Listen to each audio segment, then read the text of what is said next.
So I think it's my turn now, and I always like to have a funny little story to share because that helps calm my nerves when I get up here and had nothing this week.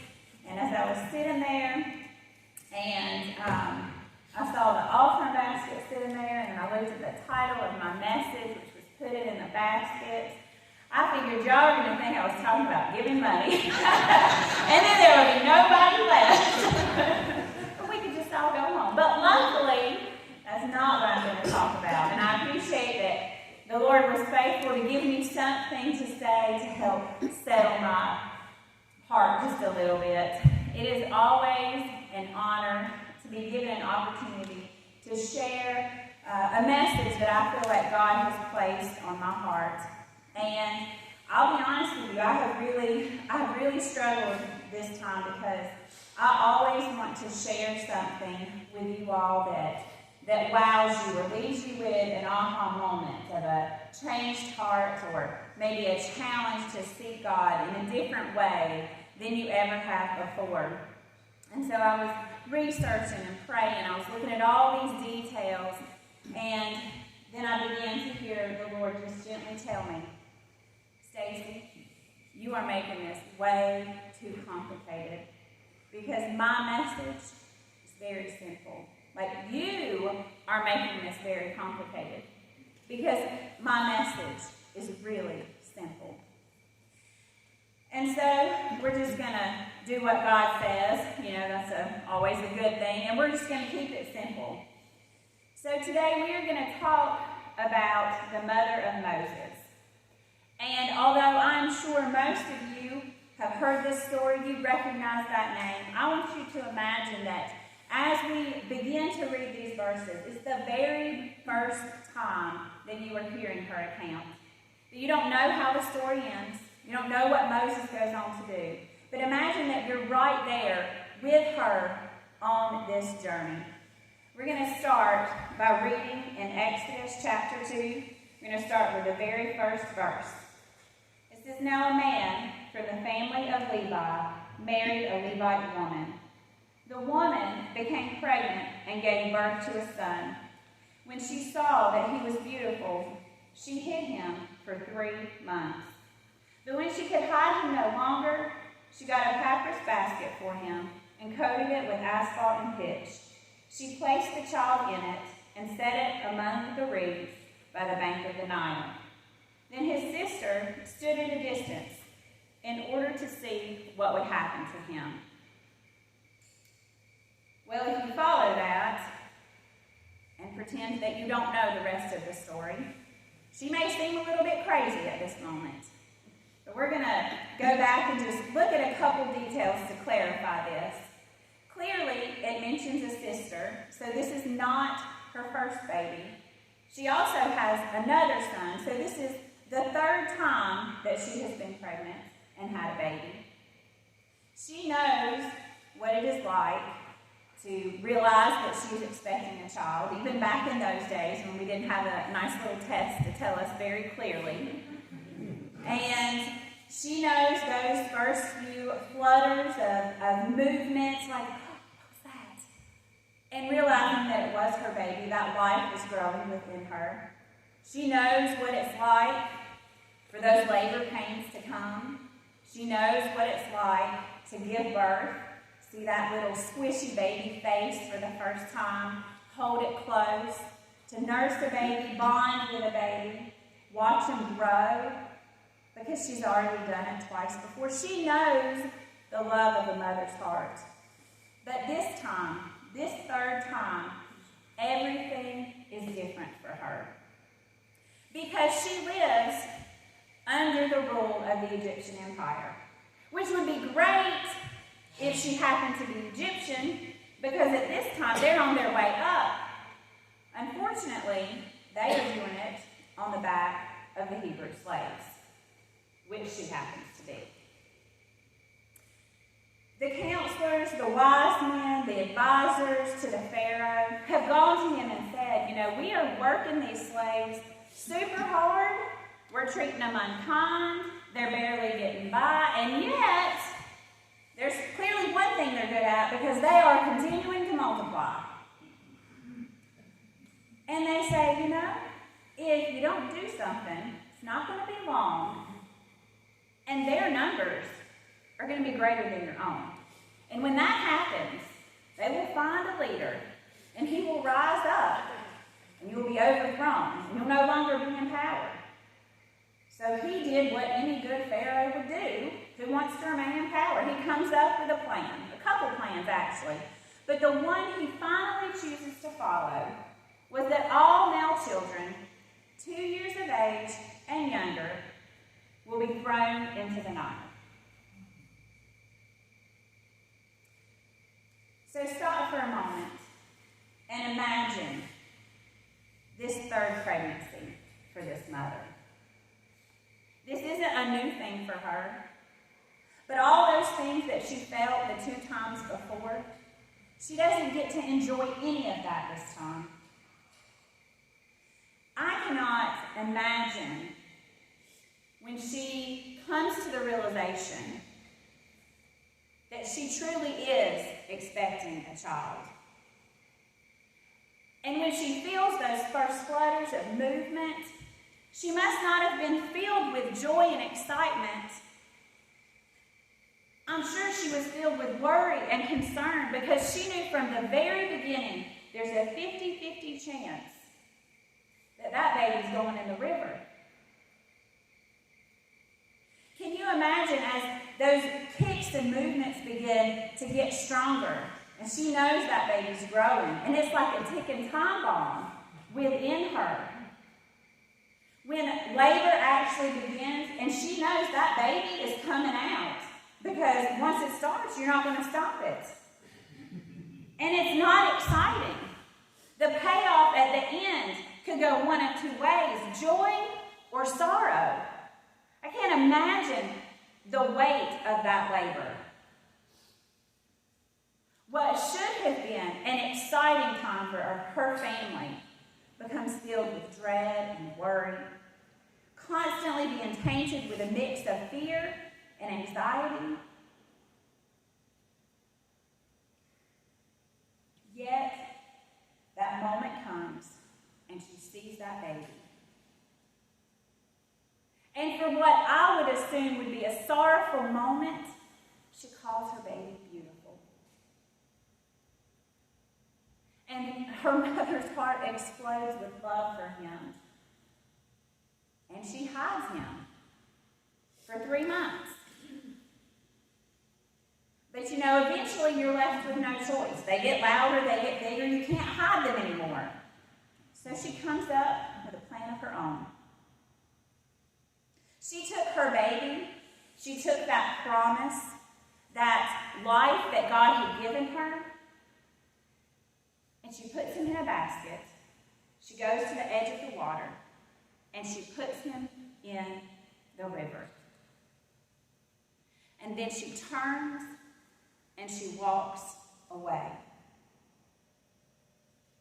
Now remember, we don't know the rest of the story. She does not know what is going to happen. She seems like a crazy person. I don't know if they had alligators in the water, but that's my first fear for some reason in that part of the world. Like an alligator was going to eat my baby that I just put in a basket. She seems nuts.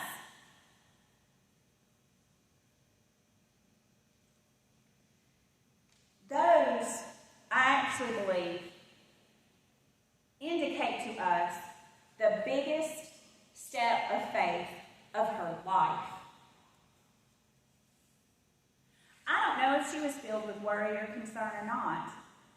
The verses don't really seem to indicate one way or the other. But she did, in fact, do it. She took her baby, she placed him in the water, and she walked away. Those must have been the longest moments of her life. The furthest walk that she had ever went on. And I can imagine if it was me, I would be praying the whole way as I'm walking away from my baby. But never could she have imagined the next part of the story. So let's pick back up in verse 5 and see what happens. Pharaoh's daughter went down to bathe at the Nile, while her servant girls walked along the riverbank. She saw the basket among the reeds, sent her slave girl, took it, opened it, and saw him, the child. And there he was, a little boy, crying. She felt sorry for him and said, "This is one of the Hebrew boys." Then his sister said to Pharaoh's daughter, "Should I go and call a Hebrew woman who is nursing to nurse the boy for you?" "Go," Pharaoh's daughter told her. So the girl went and called the boy's mother. Then Pharaoh's daughter said to her, "Take this child and nurse him for me, and I will pay you your wages." So the woman took the boy and nursed him. When the child grew, she brought him back to Pharaoh's daughter, and he became her son, and she named him Moses, because she said, "I have drew him out of the water." So now it's starting to become clear. God did not at any point answer all those prayers that I'm sure she pleaded and begged along the way. He did not change his purpose that he had in place for Moses. I'm sure so many times she must have prayed, "God, please give me a girl. Please give me a girl." And yet she got the boy. Please change the laws. Please change the laws. And yet it didn't change. But what did happen is she got back the very thing that she thought she had lost. And she could only do that because she was willing to take it and put it in that basket and let it go. She took that huge step of faith, and she let go of something that was so precious to her to allow God to do what only God could do in that situation. Because not only does he give her her baby back, she now gets paid to be his mother. Like, she is going to do all of those motherly things, the feeding, the changing diapers, well, you know, whatever cloth they use back then. The getting up during the night, the being worried when they're sick, and now, you know, the rest of us, we do it for free. She's getting paid to do that thing. That, to me, is amazing. Think about how different this story would end if she wasn't willing to put it in the basket. If she didn't find a way to have the faith and the courage to walk away. What if she got her family together during the night and said, "We're going to flee. We're out of here. We're going to save our baby"? I'm sure they would have been called. Maybe, you know, back then they killed the whole family when somebody did something wrong. That would have been a very different ending to the story. Or she would have tried to continue to hide him and would have been found out. He would have been ripped from her arms, thrown into the river in front of her whole family. That would have been terrible too. Ultimately, she saw only one way out of this, and that was to trust God. Because God is who he says he is. And he will always do what he says he will do, even when we don't understand it. And even when we don't know the end of the story. And I know what you're thinking. Well, this is a nice Old Testament story. But he doesn't really operate that way anymore. And sometimes we're really glad because, you know, wars got a little bloody sometimes in the Old Testament. I'm always grateful that wasn't my place and time, you know. And I think that's true to some extent. Thank goodness we don't see those harsh realities. But maybe it's because we just don't know how to look and find God doing those same things today.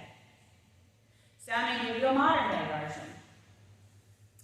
There is a woman who who was sitting in church one Sunday, and she's listening to the preacher get started, and he's sharing a passage that begins to list out the names of the sons of Jacob. And she hears this voice in her head that says, "You're going to have another baby." And she immediately thinks, well, that's crazy. Oh, that's not really on my to-do list right now. And as they continue reading the list of names, she hears it again, but this time it's in her head and in her heart. And that gives her pause, and she thinks, is that the Lord speaking to me? So she begins to pray, and as things progress, and she's talking the next week with her husband, and she's kind of waiting for the Lord to confirm things.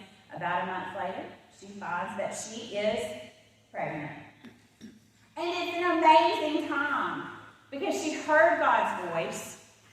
He spoke to her, and he did the thing that he said he was going to do. That's an incredible moment to have. If only it had lasted. Because at around 11 weeks, she knew something wasn't right. She goes to the doctor, and the sonogram confirms that there is no heartbeat. She does have 2 other children. This third pregnancy suddenly became completely different from everything that she had experienced before. There's no more joy and excitement and anticipation. There's sorrow, there's heartache, confusion and doubt, everything you can list, worry and fear, and a little bit of anger. Because why would God let this happen? He had spoken to her. She believed, she trusted, she knew. She prayed for a miracle, and it didn't happen. Why would God break his promise?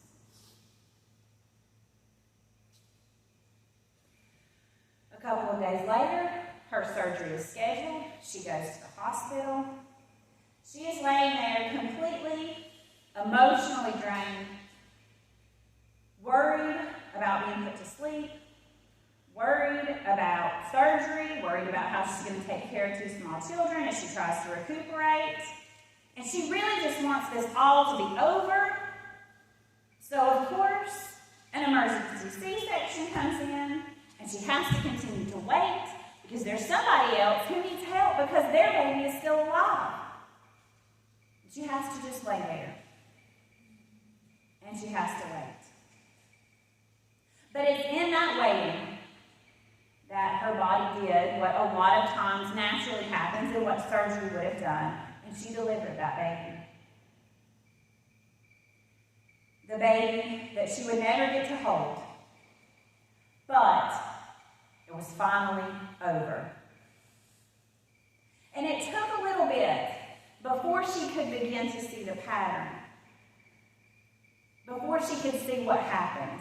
And her great act of faith was to continue to hold on, to continue to pray, to question, to ask God, why did this happen? Why would you allow such a thing? That's okay. Sometimes we call it doubt when we're asking. We're really not doubting. We just want an answer, right? That's where she was. That was her big act of saying, I still believe. I need you to show me. And it was while she was reading a verse in Romans. Some of you will recognize it quickly, Romans 8:28, where it says, we know that all things work together for the good of those who love God and are called according to his purpose. And when she first read that verse, she wasn't feeling it. She wasn't feeling loved. She wasn't feeling called. This felt like a big mistake, an accident, a train wreck. But God gently began to whisper to her heart, that's what I did for you. Because you love me, and you are my child. And no, I did not change the circumstances of this situation the way that you wanted me to. You didn't get the outcome right now that you wanted. But I did everything I could to make all the other circumstances as favorable for you as I could. And then she began to see it. She wasn't at home alone with her 2 little kids when she passed this baby. She didn't pass out or hemorrhage at home by herself. She was at the hospital with medical professionals watching and helping her, caring for her. She didn't have to be put to sleep. She didn't have to have surgery. She didn't have to go through that recuperation process while taking care of little kids. She didn't have to do any of that. God made it the best He could for her because she had remained faithful. I see the pattern there. And we can't go through the whole life of Moses. That would take us quite some time. But we'll just skip to the end of what happens with him. Because God takes it a step further. Because He is a God of restoration and a God of kept promises. Eventually Moses will go back to his mother and his family, God's chosen people, and he is the very one that will lead them right out of Egypt, right up to the promised land. Like God took it a step further. When He gave it back, He gave it as good as He could, and then He gave it another time. That is amazing to me. And in our modern day world, what does that look like? Well, for the modern day woman, exactly 1 year to the day, she finds herself in the same hospital, on the same floor, in labor, with a baby boy. Because God keeps His promises.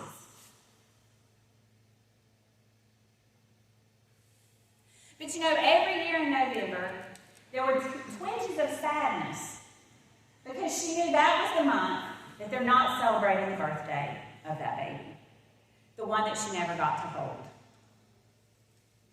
And because He is a God of restoration, and because He is a God of kept promises, in November of 2016, she had a baby boy.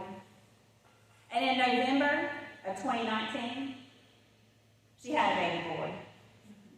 And there's no room in November for sadness.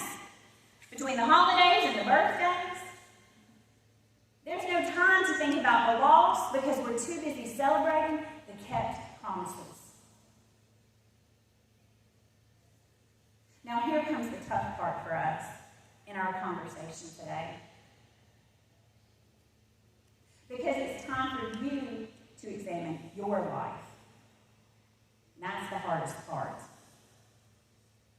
To look at those places where you feel like you have broken promises from God. Those tender places in your heart that you just need to re-examine. Those times in your life where you need to see again, is that pattern there? Was God there and you just didn't look for Him? Or you just didn't see Him? And maybe that actually leads you to a place of repentance where you say, I'm sorry, God, that I missed you. And thank you for what you did for me. And just allow the Holy Spirit to begin to heal those places within you.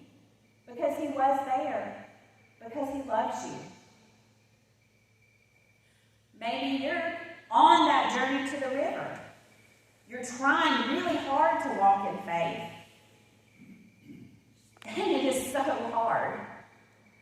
Especially if it is something that is so precious to you. But God will do what He has done before because He is always true to who He has told us that He is. And that thing that you are afraid to lose, if you will put it in the basket, watch what God will do. Because He will do everything that you never thought was possible. And it might not look like you expected it to, but it will be better than you expected it in the end. Maybe you find yourself in what I actually think is the toughest place of all.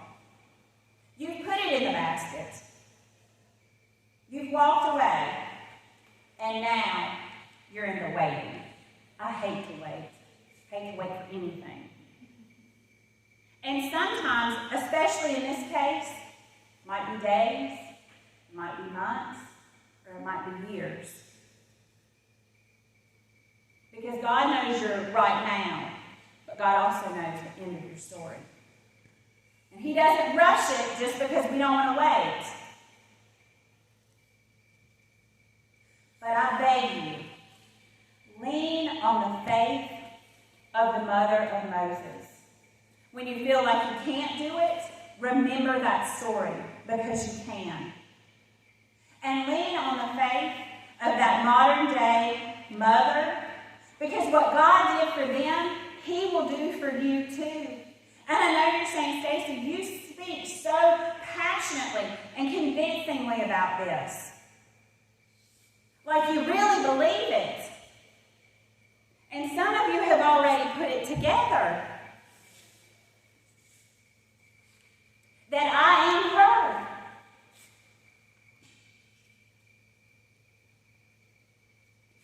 So when you see Jack and Gideon and Henry, those are kept promises.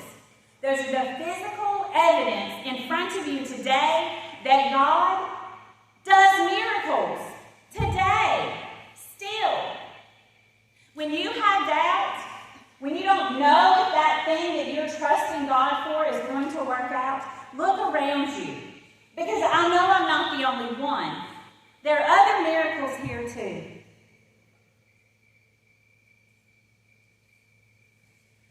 He is a God of kept promises. He is a God of restoration. So whatever it is, whatever